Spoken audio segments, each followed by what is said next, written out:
Good evening, everyone, and welcome, very warm welcome to you all to tonight's webinar, the Liver Transplant Webinar. My name's Amy Caffrey, and I am the Scotland Projects Manager here at British Liver Trust.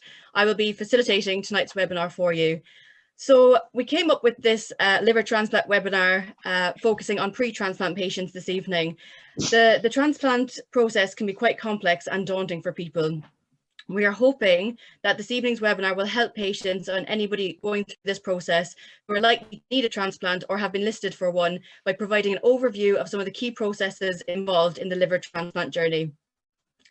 Tonight's webinar will be made up of 4 sessions. The first session will be an insight into the transplant process by Dr. Anya Adair from Edinburgh Royal Infirmary and Dr. Mike Allison from Addenbrooke's Hospital in Cambridge. The second session will focus on the roles of the Transplant Coordinator and the role of the social work support from Peter Robinson-Smith and Leanne Downey from Newcastle Freeman Hospital. We will then have a patient experience story from Mr. Paul Adams, who has been through the transplant himself and will give you an update on his story of receiving a transplant. The final session at the end will be a Q&A with the panel, and we will be answering any questions at the end of the session. Just to make you aware, we will not be answering any personal medical questions tonight, so please do consult your own GP or your doctor if you've got any immediate concerns.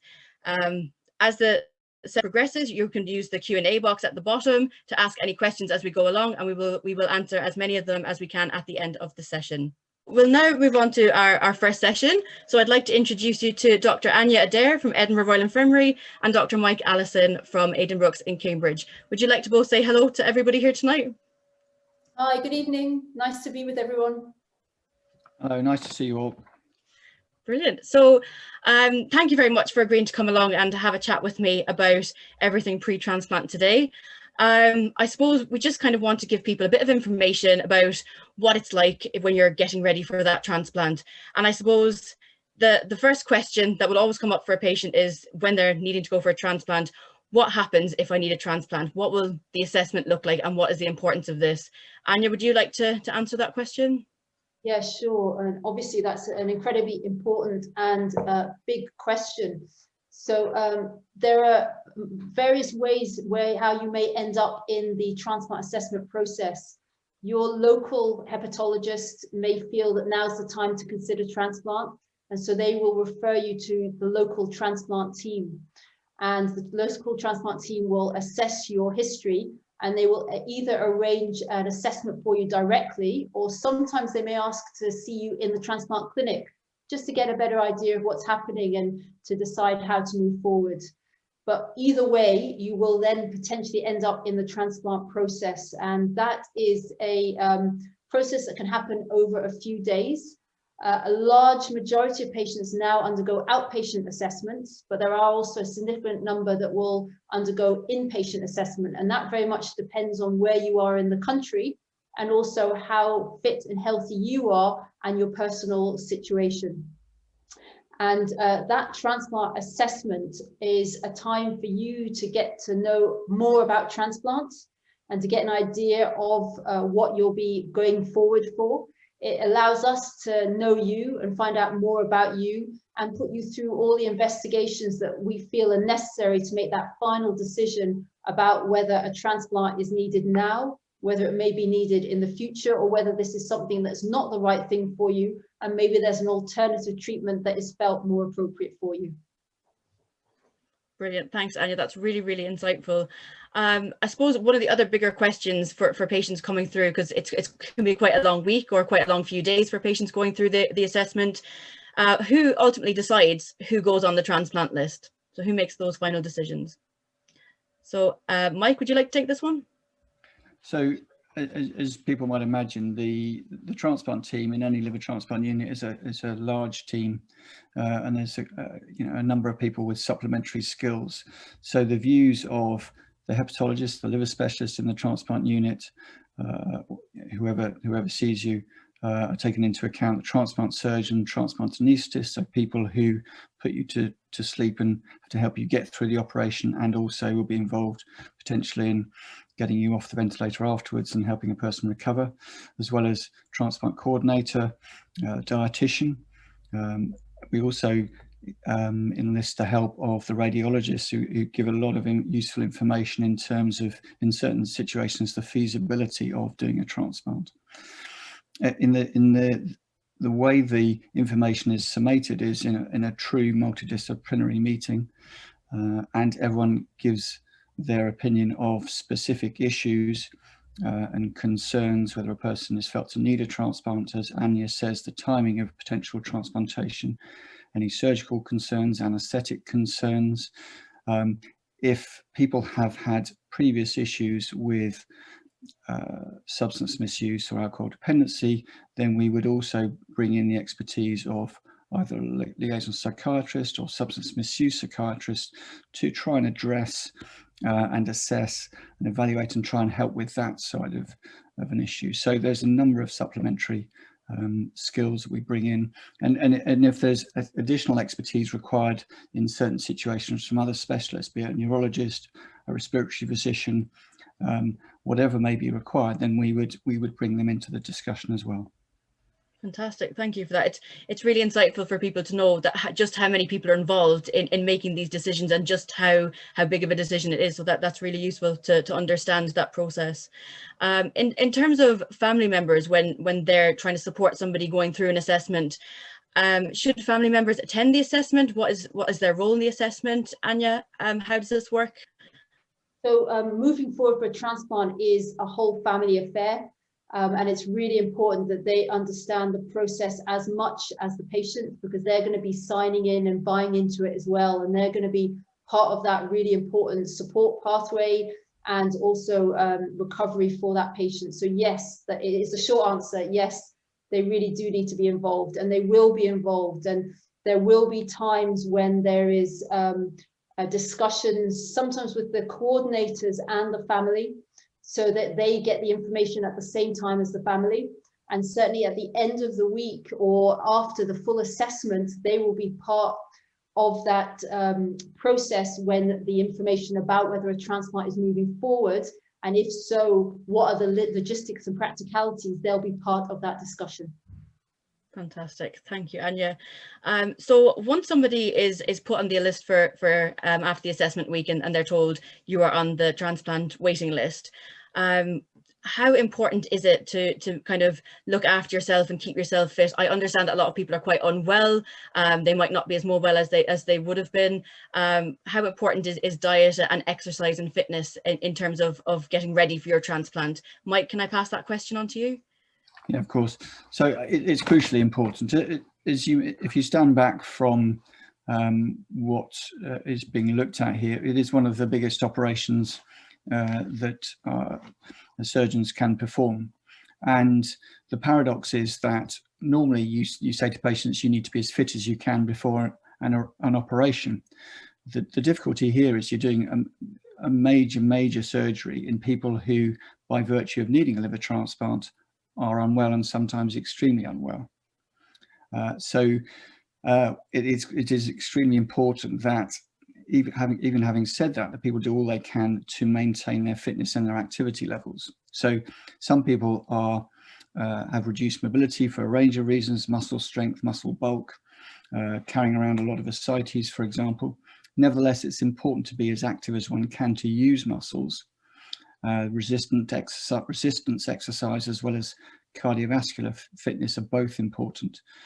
The nutritional side is also very important, and it can unfortunately be the case that some people who need a transplant can be in such a poor nutritional state that it is difficult to get them through an operation and recover afterwards. So it is crucially important. That's why, you know, we and other liver transplant units always bring in specialist liver dietitians to assess muscle strength, muscle capability, frailty, and look at what can be done to supplement, augment, and try and reverse any nutritional deficits that have accrued, but try and prevent any further decline. It's extremely important. So it sounds like you really do have to get that balance of keeping yourself as well as possible before you get yourself ready for the biggest operation that you'd face. So you're absolutely. a lot of patients, when they're coming through for transplant, they can get called in, but sometimes the operation doesn't go ahead, the liver is not suitable, and they can get sent home again, and that can be really difficult for people, and you really struggle mentally to get your head around that. How kind of common is that, or you know, how do you advise people to manage this? Anya, can I pass that one over for you? Yeah, you're right, Amy. That's really important. And psychologically, can be incredibly difficult. But actually, when people have gone through it, often what they say is, actually, I really was grateful for that, because it was like a dress rehearsal. So often people are so terrified about it. And so they then have this dry run, and it's actually, oh, it wasn't that bad.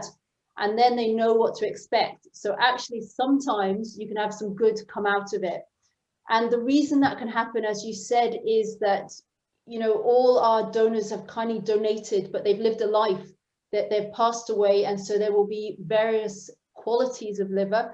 And also our donors are either brainstem dead, but a lot are also circulatory death. And there may be reasons along the pathway where that organ becomes not a suitable organ for anyone, or maybe just not right for you. And we need to follow that process to make sure that we use the best use of the organs and the chance of a transplant. So the fact that we've called you in means that we've been thinking of you. You're there, we know that you need a transplant. So in terms of how many times, it's variable. Some people it never happens to, some people it can happen to 10 times, 20 times. It really can be that many times. And I can't make it feel any better, apart from the fact that as we are desperately trying to find the right organ for you. And that is how complicated it is to make sure that we've got the right fit, and it's the safest organ and the best quality we could hope for. And it does give you that preparation for when it does happen. Absolutely. I think it's really reassuring for patients to hear that, you know, if the organ is not suitable, then the operation wouldn't go ahead. So they're trying to find you your perfect match. So absolutely, I think that's a huge part of getting your head around how these false alarms can work. In terms of families going through and the process and waiting on the list with family members or friends, what support is available to families while they are waiting alongside the list with patients, or what support is also available to patients on the list? Mike, can I pass that one for you? Yeah, it is an extremely difficult time, and as Annie's alluded to, for a whole range of reasons. Even if you're not getting that false alarm, then waiting on the list for a date you're uncertain when or if it may occur is extremely challenging. It's not like you can psych yourself up for a date when you have a planned elective surgery. So it is very challenging. So the support can be through the British Liver Trust, extremely helpful, very, very good patient body, a lot of useful help there. And they have British Liver Trust have a presence on social media, so there are various fora where support can be gained. I think all the liver transplant units have their own patient support groups as well, which is a very important route to get support from people who've been through or are going through the same thing. The transplant coordinators, in my experience, and I'm sure Annie would agree, are extraordinarily helpful, very kind, empathetic, supportive, and work with patients and their families all the time. So extremely supportive. Many centres have a social worker who may be able to help, and there are sometimes specific social issues that through people needing a transplant, we can put additional pressure on providing additional support, and that can sometimes be a mechanism to get extra support. But it can be a very challenging time psychologically for the patient, but as you say, also for the family. Absolutely. Thanks, Mike. And I think the biggest question that patients who are waiting on the list will want to know what to expect when the call comes. Anya, what can patients expect, and what should they do once that call comes through?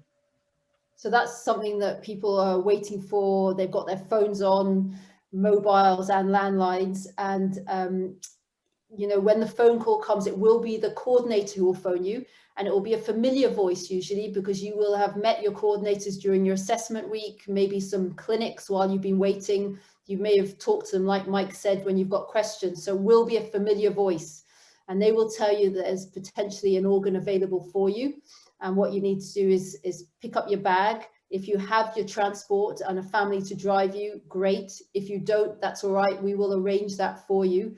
And please make your way without any panic. There's no, usually you can just do it quietly. Obviously you have to do it in a timely fashion. You can't wait for hours, but not to panic, not to break the speed limits. Just make your way quietly down to the unit, and then you'll be checked in and fully assessed. Well, you'll be seen by the junior doctors, make sure that all your investigations are up to date. You may need another x-ray, you may need some blood tests.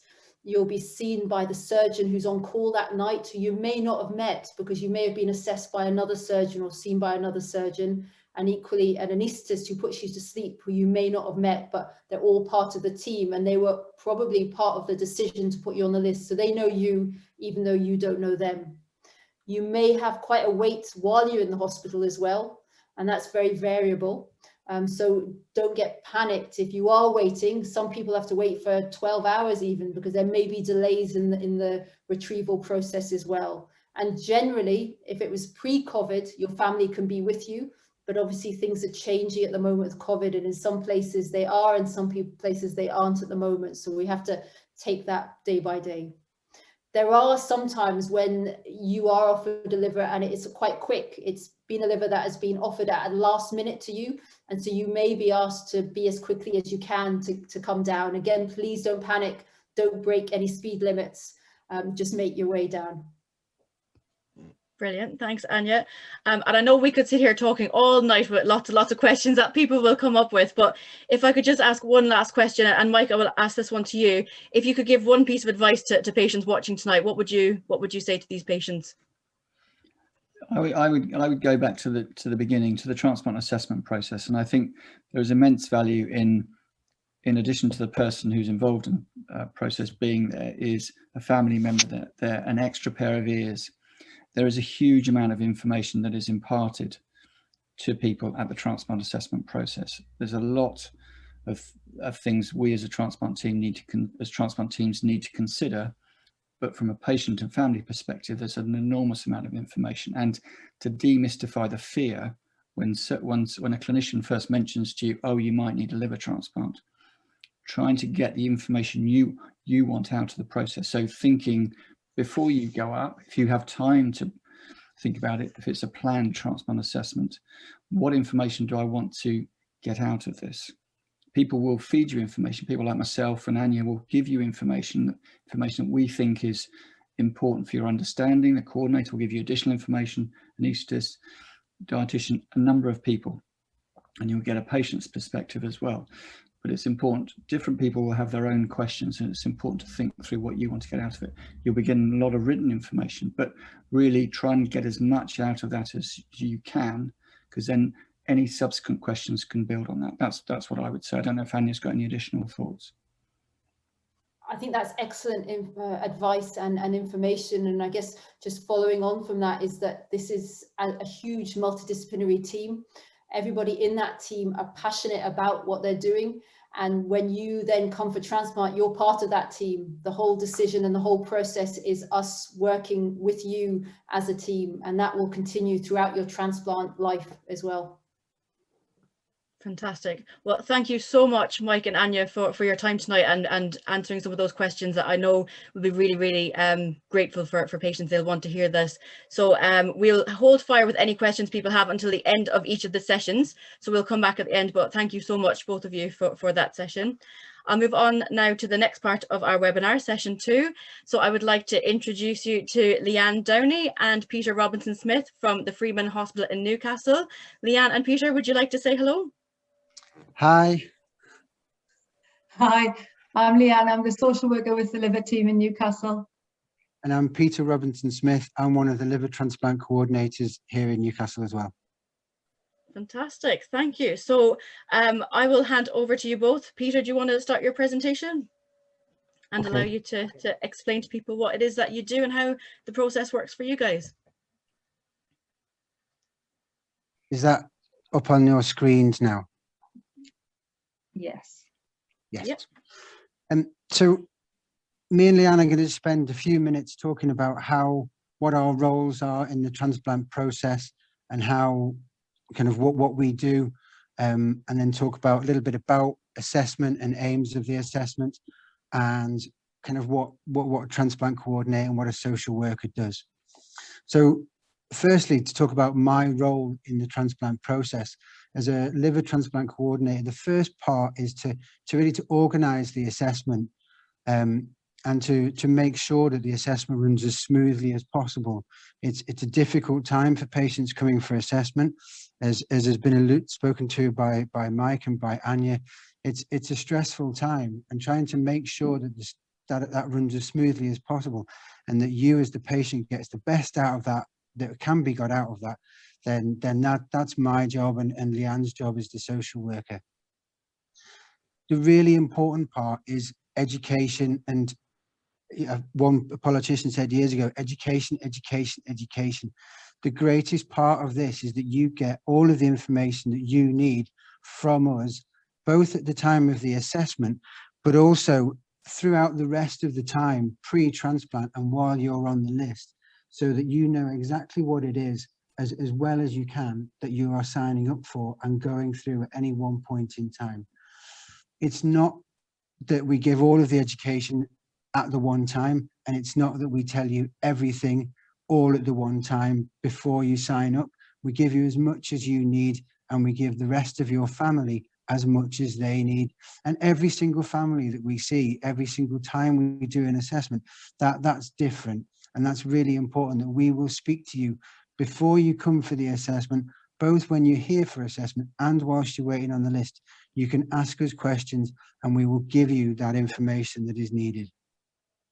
As was said at the start of this, one of the aims of our assessments, whether you're in Newcastle, whether you're in Edinburgh or Leeds, wherever, is to grade your liver disease and make sure that transplantation is right for you. And that means to look at your liver disease, but also the rest of you. We need to make sure that this is a safe thing to do. We need to make sure that psychologically you are going to be strong enough to cope with this, because it is an emotional time and it's difficult psychologically. And Leanne will talk in a minute about the social needs and the psychological support, and making sure that financially these are going to be things that are going to be achievable for you. We need to ensure that all of the results we take are understood and we collate them as a team. And the assessment, as was said earlier on, allows for a wide range of views about your care. So that's not just the surgeons, the nurses and the medics. It's about the dietitian, the anaesthetist. Sometimes we'll go and talk to dentists about roles that they can play in this, but making sure that everybody who has a role in your pre and post-transplant care gets to make their views known, and make sure that everybody in that team has a role and is equity of access. And so that when we have an MDT and we decide whether you're going to go on the list or not, that everybody has had their say, to make sure that we all make a decision that we are all happy with. Now, that's not to say that there will be 100% agreement. We are human and we all have different views, but we need to make sure that as a team we make the best decision, because getting you through and getting you to be listed and through to the post-transplant care is a big teamwork and is an agreement, and that's not by any one person. But what we also talk about is that in all of this, we are trying to colour in the picture of you as a patient. So it's not just about what you come and tell us. That's really important, but making sure that all of these different aspects of your care are met and seen. And as I say, we want to make sure this is the right thing to do. There are lots of professions and skills required to assess you and to make sure that it's safe to place you on the list. There are lots of patients who come for assessment, and ultimately some of them won't go forward for transplantation because we don't have enough organs to go around. So the number of patients who benefit from transplant has gone up, but the limiting factor will always be the amount of organs that are available. And I've put at the bottom there about the family and carer involvement in the assessment process, because it is vitally important that your family and your carers are involved in this. This is not just you that goes through this as the patient. And it's lovely to see that there are so many caregivers and wives and husbands and sons and daughters who have joined into this webinar tonight, so that you know that you are as vital as the patient, because transplant will not just affect you, it will affect your whole family going through this. I'll hand on to Leanne's slide and then we'll carry on just in a minute. So I think that what Pete's just said there kind of leads in very nicely to me. The question that I get asked more than anything is, why do I need to see a social worker when I'm here for a liver transplant assessment? And I guess the answer is because, as Pete's just said, transplant doesn't just affect you from a physical perspective, it affects you in every aspect of your life. When you see a social worker, when you're coming in for a transplant assessment, we do carry out what's called the psychosocial assessment, and it basically looks at you as a person.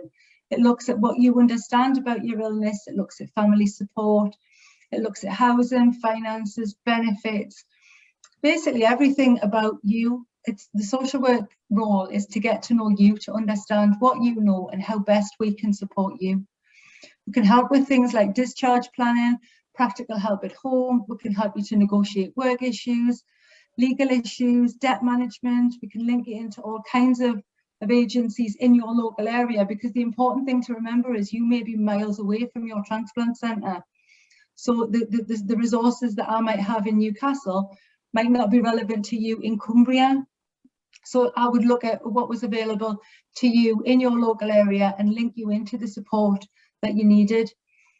It's important to remember that not all units have social workers. So at present, of the 7 units in the UK, only 4 have social work and staff. So I think that's Edinburgh, Newcastle, Leeds and Kings. But the other units, I'm sure I can still link you into social work support if needed. As a social worker, I provide support for you and your family while you're on the transplant list, but also post-transplant, because I think there's an expectation that you will go back to normal. And sometimes that's a bit of a transition. Sometimes going back to normal takes a little while. So I'm here to support you right through that. I work really closely with the transplant coordinators in Newcastle. Myself and the 2 transplant coordinators are a little team. And the 3 of us work really closely to try and support you from the minute we first meet you at assessment through to the point where you're back leading your life again. You've got your life back post-transplant. I think one of the things that's really important in an understanding of a transplant assessment is that assessment is an ongoing process. It's not, there will be a decision at the start of this about going onto the list, and then whilst you're on the transplant list, we will continually assess you. Here in Newcastle, we run what's called a waiting list clinic, and I'm sure in the other centres they have something similar. And we see you, so you would come and see, for instance, me and Leanne, or Siobhan, our other transplant coordinator in Newcastle, and we see you on a regular basis at the same time as you're seeing your local consultants, so that we can carry on that assessment, and we will talk to you about things that you might not get the opportunity to in the time when you see your consultant appointment. So we will give you a half-an-hour appointment to come and sit with your loved ones and talk to us. We will continually assess whether this is still the right thing to do. Some people who are on the list do deteriorate and ultimately come off the list, or they might come off the list whilst they go through a treatment for something else. And we do then put some people back onto the list. But it's an ongoing assessment that we're doing. And it's about that ongoing support that was spoken to earlier on by Anya and Mike. And it's about providing that as much as we can to get you through in whatever fashion that is. And I think as well, it's important to mention about that clinic that when you come in for transplant assessment, as has already been mentioned, you get an awful lot of information, and with the best will in the world, you're not going to remember it all. So we try and make ourselves available on the telephone, but also using that clinic to go over that information again. There'll be bits that you remember and there'll be bits that you don't remember. And I think by creating a relationship right at the very start, it means that we're always available, so that if anyone has any questions or wants to go over information again, they know that we're available and they know that we're willing to offer that support for them.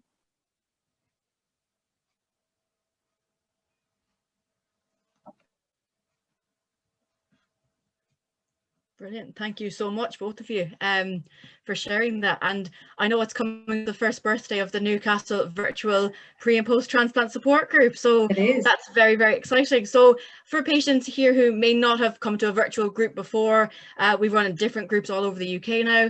Leanne and Pete, what would your advice be for people who may benefit from something after running this alongside me for a year? My advice would be to join in. There are people who have been through this before and who can empathize and sympathize and understand exactly how you're feeling. And I think we had a very good example on Monday of somebody who's came and joined our group, who was looking to go onto the transplant list and had a lot of questions that were answered by people who've been there. Whether we had some people who've been there 3 months ago, some people who've been there a year ago, and they were all able to explain to them in very clear layman's terms exactly how they felt, and that's normal to feel like that. I think we've had just very positive feedback from the group. I think everyone who's joined the group has benefited. And they're a really tight little group now, aren't they, Amy? Absolutely. Yeah, Monday mornings will never be the same again. It's brilliant support for everybody. And I know there'll definitely be some of our group members here in the audience tonight who are both pre and post transplant. So I'm hoping they will be agreeing with us. Thank you so much, both of you, for your session tonight. Is there anything that you'd like to add? Anything that you would like to kind of leave patients kind of knowing before you finish your session? Peter, I'll come to you first. I would just add that there are no such things as daft questions. You are going to go through a really big operation and a massive educational assessment. So if you have a question or there is something that you are not sure about, you should speak up. There are lots and lots of resources out there, and we will always try and guide you away from Dr. Google, but ask questions of people like the British Liver Trust. There are other kind of charities out there as well, but people who are there who can help you, and you can reach out and be supported by them, would be my advice.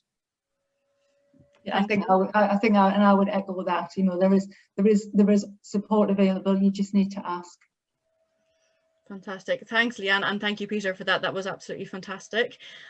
We'll keep questions till the end. So if anybody's got any questions from the first two sessions, please do put your questions in the Q&A box and we will come to them after our next session. So thank you both very much. Moving on to Mr. Paul Adams. So Paul, thank you for joining us.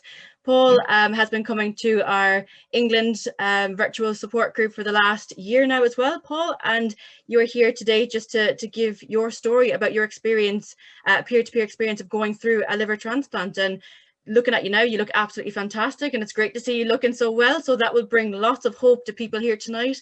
So Paul, if you're happy, I'll hand over to you to share your story. Okay, thanks very much. Some of what I was going to say has actually been covered by Anya and Mike, so I can actually cut a little bit of out. But yeah, I'd like to give you an insight into my experience, just to say that the experience was fantastic. So there may be some low moments in this, but at the end of the day, the experience was really good. So my history, a little bit about my history. I was first diagnosed with PSC in 1981, and that remained dormant for probably 35 years. And then in May 2017, my liver started to fail. I tell people it fell off a cliff because that's really what happened. So by July, it was agreed that I needed to be assessed for a liver transplant. And throughout July and August, I was always in and out of hospital here in Bristol, Southmead Hospital. And they were basically trying to keep me going because I was getting very, very ill indeed.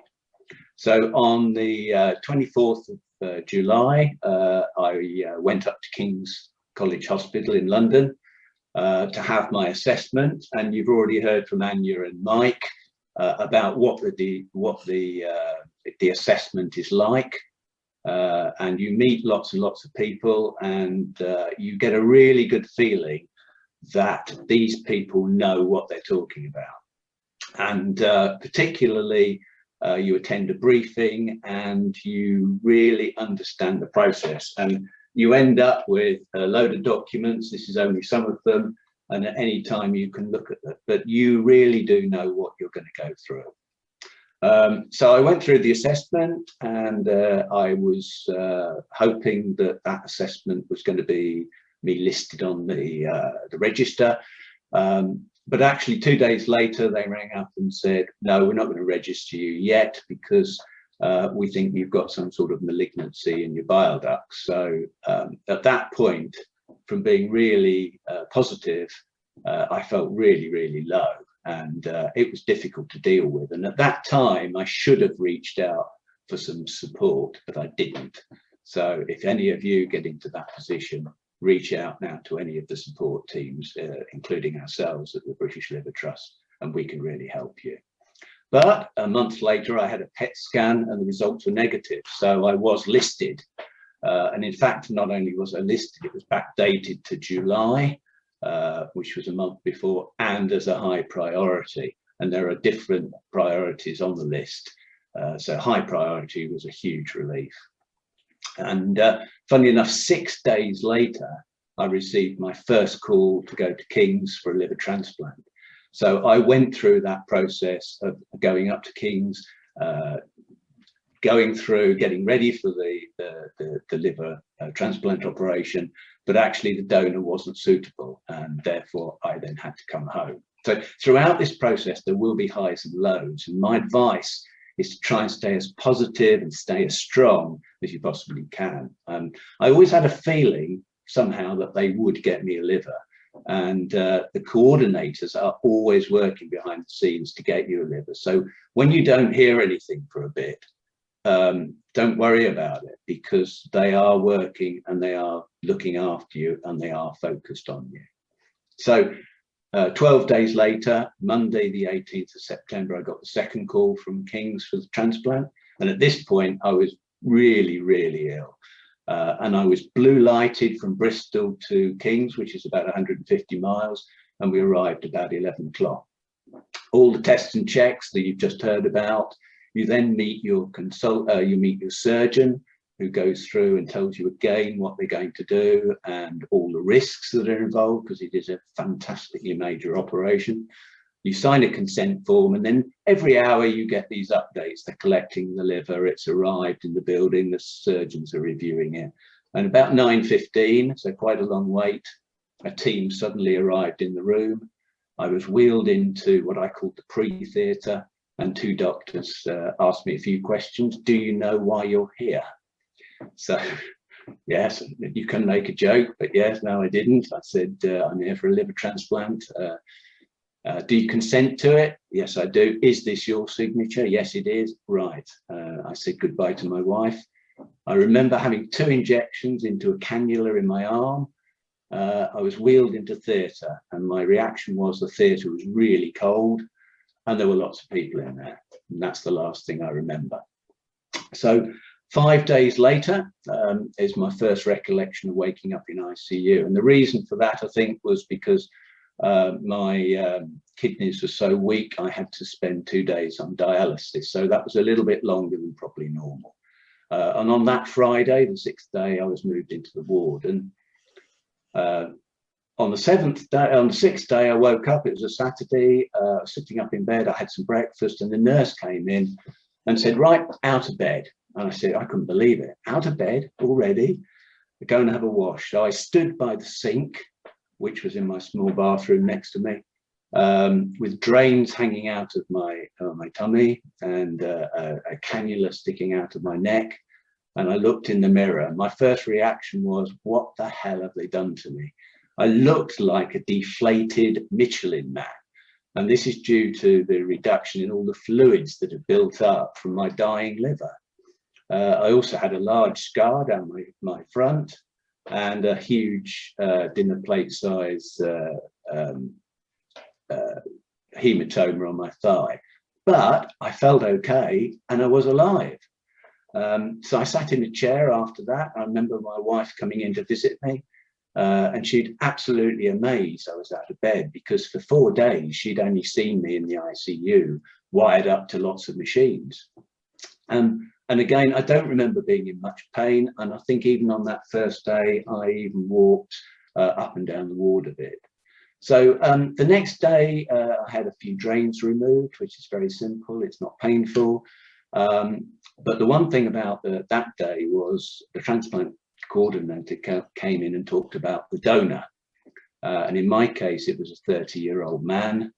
And that was a really emotional moment because my own son was only 29 years old. And immediately we could start thinking about and understanding about the parents of that donor and what they were going through at this moment. And it really hit us very hard that somebody had died for me to live. What an amazing gift that I'd been given. So again, there are, the next day I think I had my central line taken out, so they pulled that out. It's very simple, it's not very painful. Again, there are ups and downs in this whole process. A second operation was mooted, a liver biopsy, but luckily none of these came off. But at the time, it's very, very stressful when you're recovering quite so well. So my main issue was trying to sleep at night. I think I was probably underestimating my pain at night. I didn't need any during the day, but at night I did. And my advice to you is don't be a hero. If you're going through some pain, tell your medical team they have all the solutions. You don't need to be in pain. And they just upped my pain levels, my meds at night, and I was perfectly okay. And over the next few days, I recovered quite quickly. And the one thing that changed was my brain began to clear. So some of you who are going through this at the moment, you will have a foggy brain, you won't be able to concentrate on things. In my case, as soon as I had the op, my brain began to clear and I could concentrate.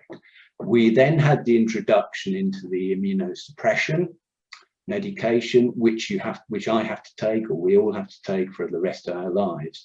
And you have a bit of strict timing there on when you have to take it. It sounds very daunting at the time when you're going through this process. It's second nature now, it's not a problem. And every day I was trying to walk a bit further, and my first goal was made on my day 11 when I actually got to the Marks and Spencer's, which is down in Kings, and I was able to vary my diet a bit from the hospital food, which was quite good, but you know, it was nice to do that. And really by day 13, I was ready to go home. So Monday, the 2nd of October, 2 weeks after arriving, it's time to go home. And after having 24/7 attention for 2 weeks, suddenly you're on your own. And being 2 hours away from Kings, which is where I live, I did feel quite scared. But we had really great briefings from the coordinators. They told us what to do, who to contact and everything else. And we were released from hospital, taken home, and everything from then on was great. I had a few more appointments with Kings over the next few months. And then I was back in the care of my own hospital. So to sum up, the transplant teams are absolutely fantastic. They are the world's experts. And all the time I felt completely reassured that I was in the best hands and they knew what they were doing. And I have to say, tremendously grateful to all the teams.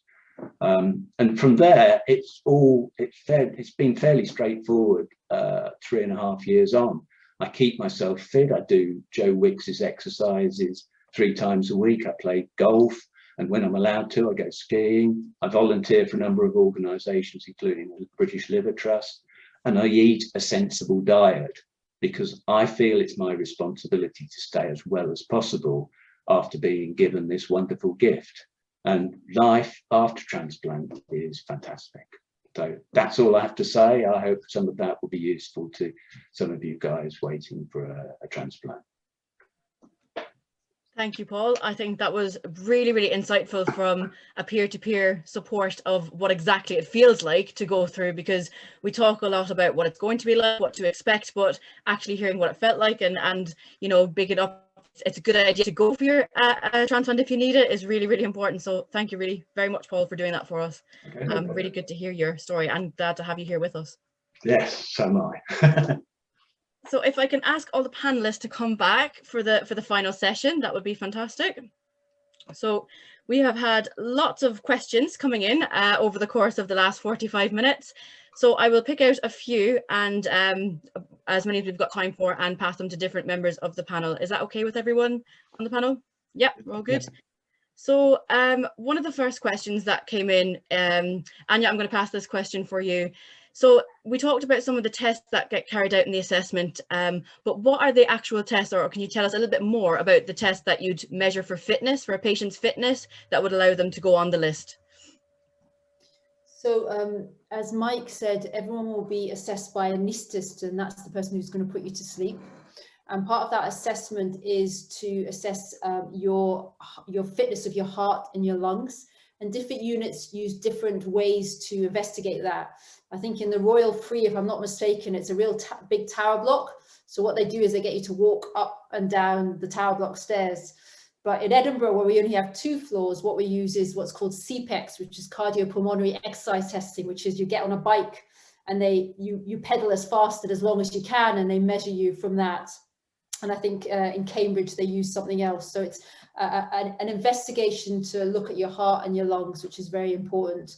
You'll also get an echo, which is an ultrasound of your heart as well. And if there's any concerns, and as Mike said earlier, we'd ask the experts, the cardiologists or the lung doctors, to come in and to assess you as well. In terms of assessment, you also need a scan as well. And most units use a CT scan to look at the abdomen and the chest. There are some units who use an ultrasound, a jelly scan, and that's to make sure that the anatomy is favourable and that there are no surprises or anything there that would mean that a transplant is either not the right thing or is not possible as well. We have physiotherapists who assess you as well for fitness and work with you, and as Mike had also said, dietitians. Brilliant, thanks, Anya. We've had a really nice... I may have missed something, and if anyone else wants to jump in, please feel free. Thank you, Anya. We had a lovely comment from Lucy, who's a psychologist working with transplant patients, and she is just reminding us to highlight the psychological stress the process and procedure can have on people, and that, you know, it is important to look for help if you're anxious or depressed, which is really important. Leanne, I think a question from that for you would be, how would we signpost patients, or what would you do with somebody who comes to you who's quite anxious or depressed before the transplant? Oh, you're on mute, Leanne. Sorry. So we would refer to health psychology or to some of the voluntary organisations that are around in the northeast. The unit in Newcastle doesn't have a dedicated psychologist, so we do try and manage people's anxiety from myself and the coordinators, because anxiety is completely normal. We expect people to feel really worried and anxious pre-transplant, and there's a lot of the stuff that we can deal with, but then there's also a lot of stuff that we can't, and we recognise our limitations. So we would refer into health psychology, which is, you know, all the trusts have got a health psychology service that people can be referred into. Brilliant, thank you so much, Leanne. So question, I'll pass this one on to Peter, if that's okay. So what happens if somebody decides a transplant's not for them, or they live too far away, they're worried that could put people off going on the list because they'll think, I live too far away, I won't get there in time. What advice would you have for somebody in this situation? I'll answer the bit about the transport first, and then the bit about what if they decide a transplant's not for them second. So firstly, if you live far away, then that's for us as the team to organise the whole operation with your travel in mind. We would either get you here by using your local ambulance service, or if your family could drive you, then we would ask your family to bring you, and we would factor that into the timings when we're setting up the transplant, and we would have discussed that previously in regards of when you go onto the list, organising so that either me or whichever coordinator was on call knows exactly how we're going to get you here to the unit, so that we know when we're speaking to the people who are going out and retrieving the organs what kind of timeframes we've got in order to make sure that that process is as smooth as possible. And in the background, while the retrieval is happening, we're in the process of getting you through to the centre. In terms of what if you decide transplant's not for you, then that's entirely fine. You know, this is a process that is there to give you as much information as you need. We will give you our advice, which may well be that transplant is in your best interests, or that this is what our thoughts are. But these are, you're the patient, so at the center of all of this remains you, and you're the most important part of this. We are offering our advice, we are offering our support and expertise, but if you don't want it, we will answer the questions around that. But if you don't want to transplant, or you feel it's too overwhelming, we would support you in that way, whatever way we can. I think it's also important just to add there, I think a lot of people feel very anxious about coming to a transplant centre that's quite far away from their home because they're really worried about being there on their own. And all of the centres have accommodation. So all of the transplant units have accommodation that families can come and stay in if that's practically possible, so that they're not on their own in a strange city, in a strange hospital miles away from home. And pre-COVID, that was certainly something that we would always try and encourage. Fantastic, thank you. Mike, I'll come to you with the next question. So in regard to the opt-out policy, will the opt-out policy on transplant organs make a big difference to the availability of organs? It was thought so. I mean, it came in around the time that COVID came in, so that didn't quite come to fruition. It's anticipated that it will do so with perhaps just under 20% increase in available organs is the guesstimate. In reality, the number of transplants that we've been doing in the UK has been rising over the last few years, and we've been using organs of different sorts, and we've got innovative ways of getting these organs usable and ensuring they're safe to use. But yes, I think there will be a further increase in the order of 15 to 20%, I think it's anticipated. Brilliant, thanks Mike. Anya, I'll come to you for the next question. So we've talked a lot about the organ donation, and what about living organ donation for transplants? How kind of common is that? Is it done regularly across the UK? Can you kind of give us a bit of insight into live donation, how that kind of works? Yeah, sure. So the first answer is yes, it is done. The second answer is done in very small numbers. Live donation is the majority of transplants in the East. And so if you're in Korea or Japan, then there's a huge number done living donation. And the reason is they don't have the infrastructure for deceased. And also often there are other reasons culturally why people don't come forward as deceased donors. That is not the case in our country, and generally people and families are incredibly generous and altruistic and are donating at their time of death and or donating for their family members and their loved ones. So generally we have, although we still have not enough donors for our recipients, we often have more availability than those countries where living donation has really taken precedence and taken off.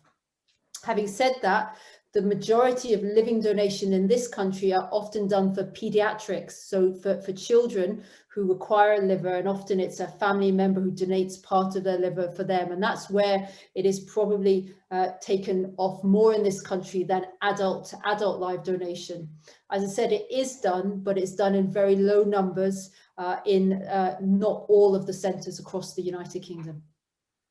And so if you and your family are interested in it, usually when you go through your assessment process, if it is felt that a transplant is the right thing for you, at that time you will be given information about living donation, and that's something that you can take away and talk to your family and your friends about it. And if this is something you would like to explore, then you can contact your coordinators to let them know that this is something that the family would like to explore. Fantastic, thank you, Anya.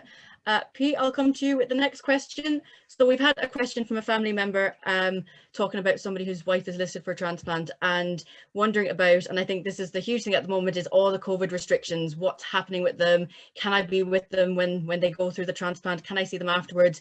Is there any kind of light of what's happening across the UK with these kind of restrictions at the moment? I know it's very difficult to tell on a day-to-day basis still.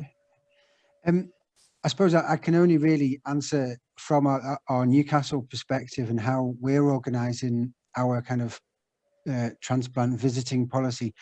And the way in which we're organising at the moment is in intensive care. So directly after the transplant operation, we are allowing people in for a designated visitor, so generally a spouse or one of your children, but a designated visitor for 1 hour a day into the intensive care unit, and that has to be booked with the intensive care unit. And then for the post-transplant ward, then at the moment we are doing the same kind of idea. However, when you're well enough to get off the ward or be wheeled off the ward, then we are taking people off that ward so that they can see their family. We've got an atrium area and an outside courtyard, which is just outside the ward, where you can be wheeled to see your family there. As I say, I can only really answer for Newcastle, but we are aware of the kind of the stress that this is putting on family. We do have here we have got iPads on every ward so that we can facilitate FaceTime. We're kind of our post-transplant ward is on the ground floor, and all of the cubicles have windows facing outwards, so that we do encourage family members to come and stand at the window. It's not ideal, of course it's not, but it's better than nothing, especially when you live so far away. So on Monday, one of our post-transplant patients who came from South Yorkshire, his family came and stood at the window and spoke to him, and just being there either shortly before that or shortly afterwards when he'd seen his family, the difference it made to him and the tonic it gave him was amazing. And it was really, really lovely to see. So you are as important as the patient, and we are trying our best as best we can, and we will get you as often as we can to see your patients, but we have to be aware that this is a changeable thing across every centre. Absolutely.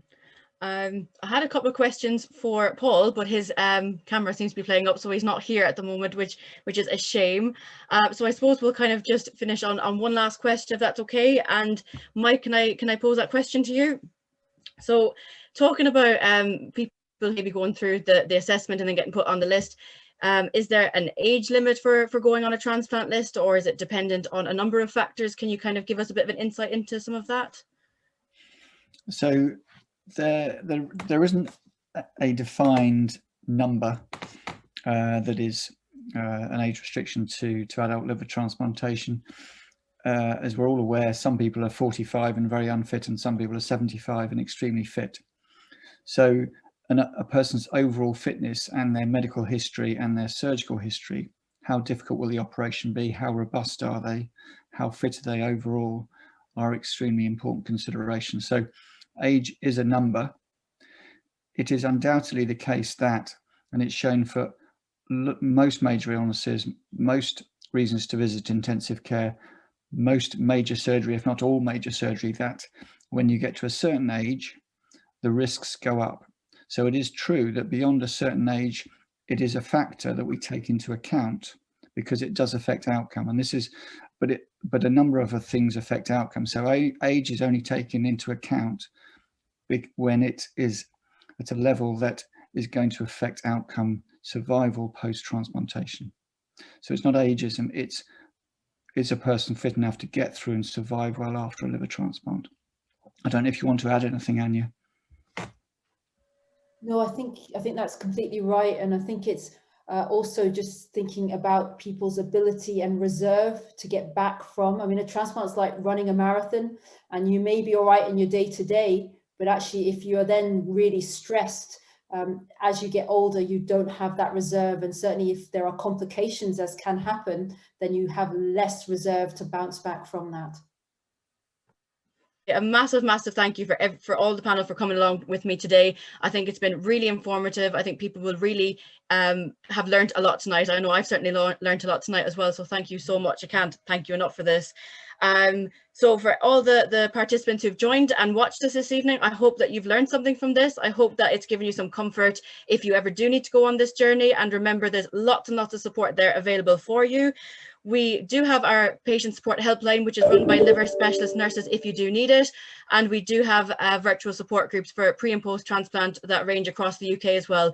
We will send out an email tomorrow with links for these services that we provide, and also further support on our website as well. So a massive thank you for joining us tonight, and I look forward to talking and seeing you all again soon. So thank you.